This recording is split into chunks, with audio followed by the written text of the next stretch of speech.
espiritu at ang iyong katawan. Kaya nga ang nature ng tao tatlo. Pero sa Jehovah's Witnesses, hindi sila naniniwala na ang tao may kaluluwa. Kasi ang paliwanag nila, tayong may hininga ng buhay ang siya tinatawag na kaluluwa. Yan. Kaya yan mga kapatid. Pero Biblia ang nagsasabi, ingatan ninyo ang inyong spirito, ang inyong katawan, at ang inyong kaluluwa. Ito pa yun. Masarili ba silang Magkakaiba Bible, yun? Brad? Ha? Masarili ba silang Bible? Hindi, yung kasi ang interpretation nila. Parehas lang naman. Sa 10:28, ito, sa 10:28. Ano yung sa 10:28 ng Mateo? Ano pa pakinabangan ng tao, kumakamtan man niya ang lahat ng kayamanan sa buong sanlibutan kung mapapahamak naman ang kanyang kaisa-isang may kaluluwa na mapapahamak na pupunta sa impyerno.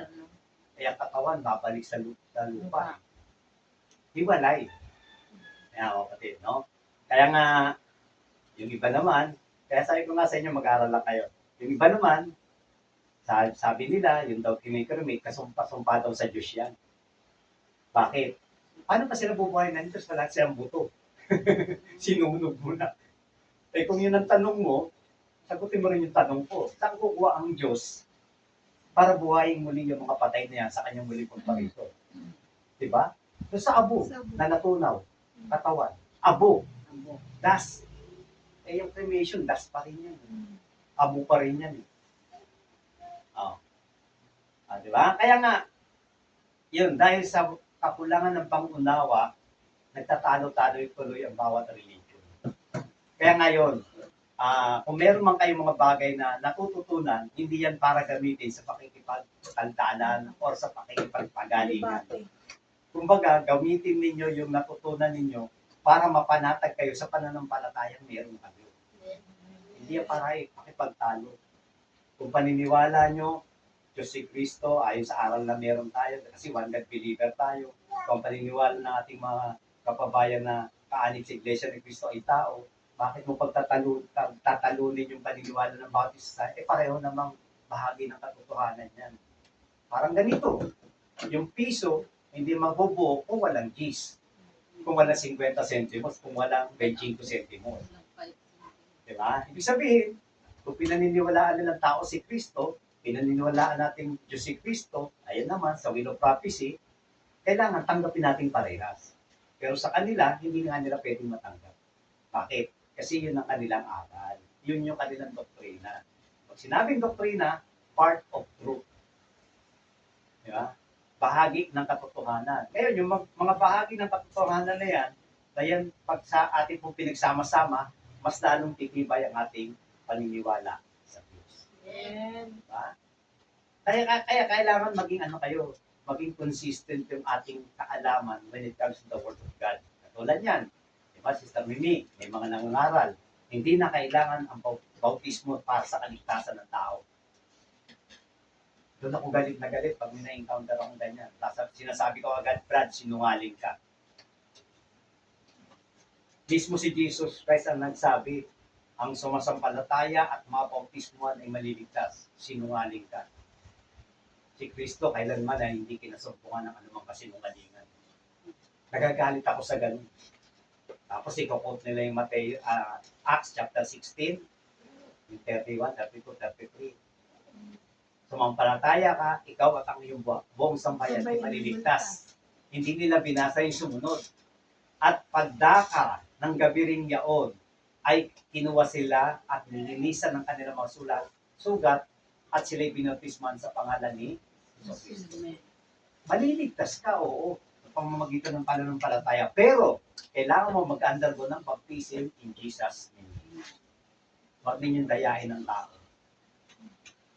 Kasi ang mga reliyon ngayon, taas mo lang yung kamay mo, ligtas ka na. Walang ganun. Diba? Walang ganun. Kailangan mo maghirap, kailangan mo magtiis sa mga bagay-bagay na darating sa kalagayan bilang tao. Kaya sabi ko itong mga mananampalataya natin, no? Sinushortcut nila ang kaligtasan. Di ba? Kasi ang patuloy nila, i-quote nila, bakit yung magnanakaw hindi naman nabautismuhan? Di ba? Bakit? Ang tanong ko naman, Diyos ka ba? Yung kausap ng magnanakaw, yung mismong Diyos na nga eh. Humingi ng tawad. Humingi ng tawad eh. Diyos ka ba? Pero meron akong parag narinig na Ah. sabi daw ng Panginoon kahit kawatan na kahit napakasama mo ng tao. Kung ariin sa'yo ng Panginoon na hindi kasalanan sa kanya, ligtas pa din daw siya. Pwede. Kung ariin Kung daw ng Panginoon. Hindi. Kung hindi niya alam. Yun Kung yan. hindi niya alam yung aral. Ah, Halimbawa, ligtas siya, Brad. sample, direktahin na natin. Yung pastor nyo, na nabautisman sa pangalan ni Kristo. Hindi yun, Brad. Nabasa ko lang. Hindi. Sample. Sample nga, sample. Bibigyan ka Sample. Pinakamaliwanag ng sample to. Aral lang. Baptize siya in Jesus' name. Nagtayo siya ng sarili niyang religion. Hindi niya pinatupad yung baptism in Jesus' name. Hindi niya tinupad. Nag-trinity siya. Yun. Yun ang aariin ng Diyos sa kanya na kasalanan. Kasi alam niya. Alam niya yung totoo, hindi niya pinaganap o hindi niya ginanap.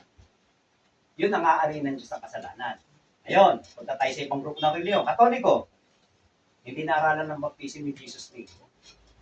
Naging matuwid, naging makatao, makadiyos, mabait. Kung pag-usapan, pagiging mabait, hindi naaralan ng baptism in Jesus' name.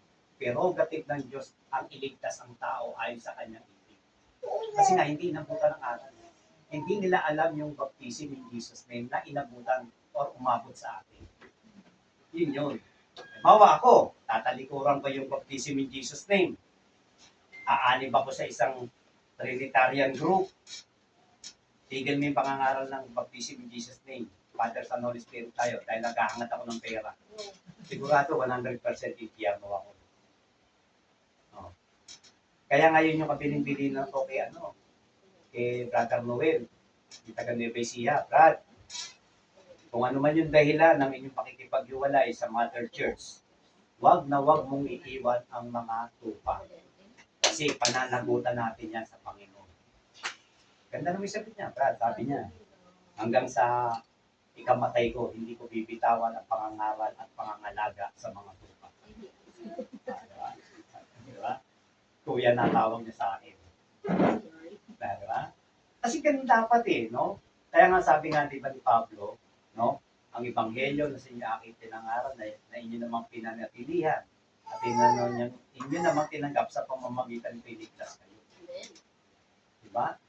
Kaya nga yung iba, napakasimple ng kaligtasan. Sa talamang Biblia yung sasabi, Sister Girlie, kung ang matuwid ay bahagya ng mga ligtas. Matuwid na yun, ha? Tuloy natin yung matuwid. Si Job na lang, pinakamaganda sample. Matuwid. Hindi kinasumpungan ng Diyos ng anumang kasalanan. Ito pa sis, yung doon sa question mo kanina. Nagsalita si Job nang hindi mabuti sa pandinig ng Diyos. Nakipagkatuwiran. Nakipagkatuwiranan siya. Ano sabi ng Biblia?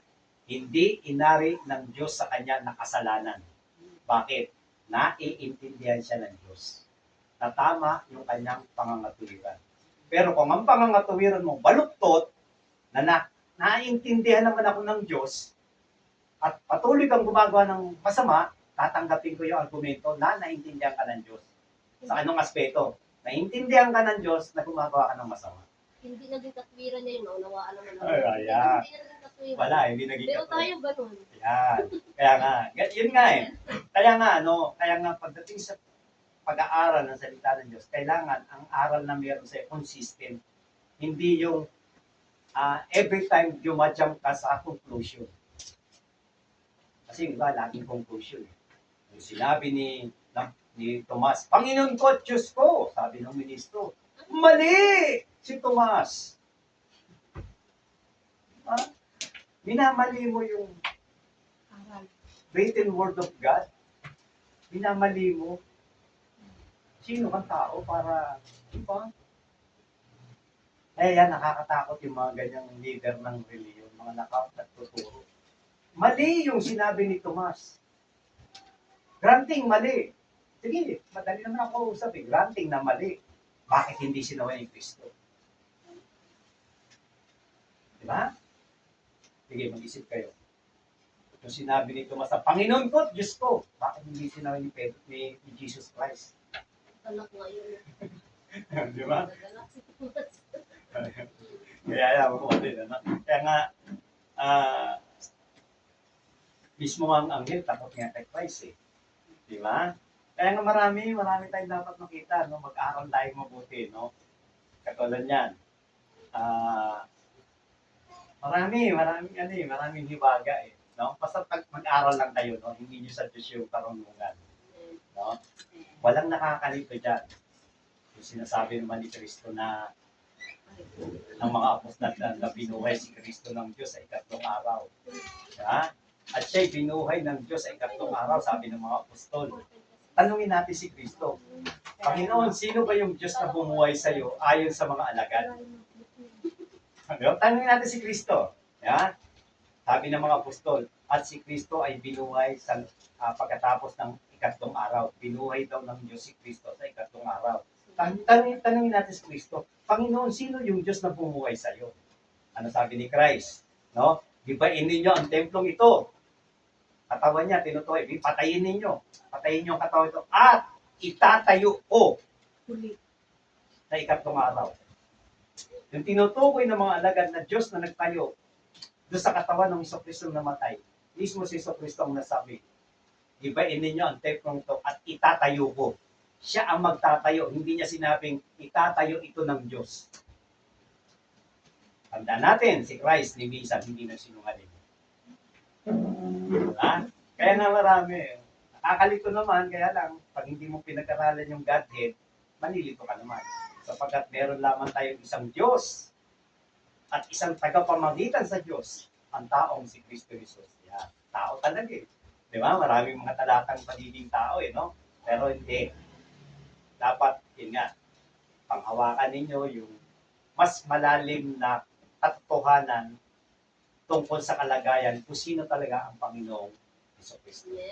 Yan, no? Kailangan maging ano tayo yan. Kung mag-aral tayo, marami tayong dapat makita. No? Natuwa ang inyong si Abraham na nakita niya ang aking mga araw. Isipin mo, si Jesus Christ nakita na ni Abraham. Ito namang from Abraham to David, from David to Jesus Christ, 1,000 years ang lumipas. Yun ang generation. Tapos sasabihin ni Christ na tuwa ang inyong amang si Abraham, nakita niya yung aking mga araw. Kailan nakita ni Abraham si Jesus Christ na hindi nagpakilalang siya si Jesus Christ? Nung panahong pinangakuan siya na mga anak si Sarah. Nung dinalaw siya habang siya nagpapahinga. So, sabihin mo naman, sinungaling si Kristo.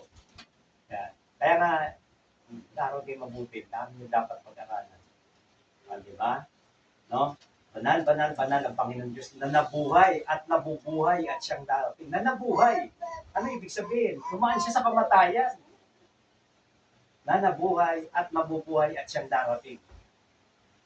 Di ba?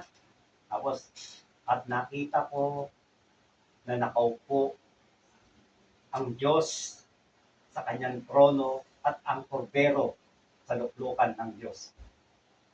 Mag-aaway sila kasi nag-aagawa sila sa isang luklukan. Pag dalawa sila. Diba? Kaya yan, mga kapatid, no? Mag-aaral lang kayo, no? Kaya yan, mga kapatid, no? Na maliwanag yan, sister, no? Monique, na ako'y naging bata, kaya tumanda, ngunit hindi ko nakita na ang mga matuwid ay nanlimos ng tinapay. No? Laging nandyan. No? Kung nabasa niyo sa Facebook, isa siyang makadiyos na tao, nagtayo siya ng orphanage, pinukuha niya yung mga batang lansangan, bukas wala na silang kakainin. Kung napanood nyo, sabi niya sa mga bata, manalangin tayo before we go to sleep, sabi niya gano'n. Let us pray na tomorrow ay meron tayong pagkain na tinapay na mainit at gatas na maiinom. Wala nang supplier eh. Nanalangin sila. Amin. Tulog. Pinabukasan, may kumatok. Nagdala ng gatas at tinapay. Sabi niya, saan galing to? Kasi kinausap ako ng Panginoon. Christian din yung kinausap ako ng Panginoon, sabi ng Panginoon, kailangan ko raw kayo dala ng gatas at tinapay sapagkat wala kayong aalmusalin ngayong araw na ito. Diba? Kaya nga sa Diyos walang imposible. Diba? Through prayer, no? kayang mangyari ang lahat ng bagay. Maraming himala ang ginagawa ng Diyos. Katulad na yung isa, no? Di ba? Yung Loreto Church, no? Naghanap sila ng gagawa. Yung gumawa, hindi nagbabayad. Tapos hindi nila alam kung sino yung gumawa, saan galing. Tapos yung ginawang Loreto na hagdanan na yun, nagtaka sila hanggang ngayon, kahit ang mga scientists, mga engineer, Sister Girlie, nagtaka sila paano nagawa ang hagdanan nito ni kahit isang pako, wala silang nakita. Yung spiral yung hagdan. At Hanggang ngayon ginagamit pa nila. Diba? Sa simbahang katoliko yun. Diba? Kasi nga ang Diyos, para sa lahat eh. Yung iba lang kasi masyadong sakit. Pag hindi kayo papasok sa aming reliyon, hindi kayo maliligtas. Walang ganun, walang nakasulat na ganun. Ang Diyos ay nasa lahat, sumasalat at para sa lahat.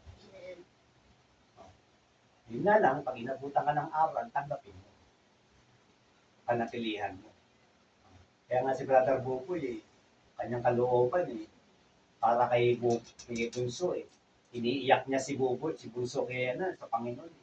Panginoon, si Bunso, ganito ganyan. Magkalala, magtapat ka lang. Walang imposible sa Diyos. Babalik din. Kung nakapunta nga sa noon, Oo. At saka yun, kuha tayo ng sample sa Biblia. Yung mga basher ng Jesus Christ. Sino yung unang basher ng Jesus Christ kung kilala ninyo? Sarili niyang kapatid. Maging ang kanyang mga kapatid ay isod sa kanya. Isod. No. Pero Day of Pentecost, andun lahat ng kapatid niya kasama niya. Pati si Mama Mary, kasama niya. Mama na yung Mama Mary. Hindi na siya virgin kasi nanganak na siya. 5 lalaki at mga anak na babae. Mga plural. Kaya sila ang magkakapatid noon, kundi 7, 8. Kasi plural. Ayan. Pero tingnan ninyo, Sister Girlie, aral lang. Bakit patuloy na pinapangaral ng simbahang kinagisto natin yung divinity ni Mama Mary? Tapos na yung kanyang divinity. Nanganak na eh. Nung after na conception, nanganak na eh. Diba? Tanggapin na natin na hindi na siya doon sa kalagayan na sinasabing Virgin Mary. Pwede na natin tawagin Mama Mary. Kasi tignan mo, in-endorso ni Jesus Christ kay John the Beloved si Maria. No? Babae, yan ang iyong anak. Lalaki, yan ang iyong ina. Tapos sa ibang talata ng Biblia, kung tataka lang si Paulo at galat na ganito Virgin Mary. No? Mahalin ninyo yung ipinanganak at sa nanganak. First yan, nakasulat yun. Igalang natin pero huwag natin sampahin. Kasi banal din ng Diyos yan. Banal din ng Diyos yan. No? At kung napanood nyo rin sa Facebook, ewan ko sa bansa yun, no? Na after na namatay si Joseph, hindi na nag-asawa si Mary. Pumunta siya sa isang bundok. Nagpaka-monghi na siya. Tapos nung namatay siya, yun, parang may liwanag na nagpakita. Yan, yung mga ganun. May mga himala naman talaga kasi. Yan, ano? Pero yun nga, kailangan pag-aralan pa rin talaga, no? Kung sa Diyos talaga, sa ngayon, daming mga himala. Hindi natin alam kung paano, no? Kaya lahat yan, puro pag-aaral. Yan, mga kapatid, no? Sige, kaya medyo na lang. Daraan tayo sa dreams. Wala ng dreams. May pahayag kagabi. Si Jay, panaginip niya raw, andyan daw si Ina.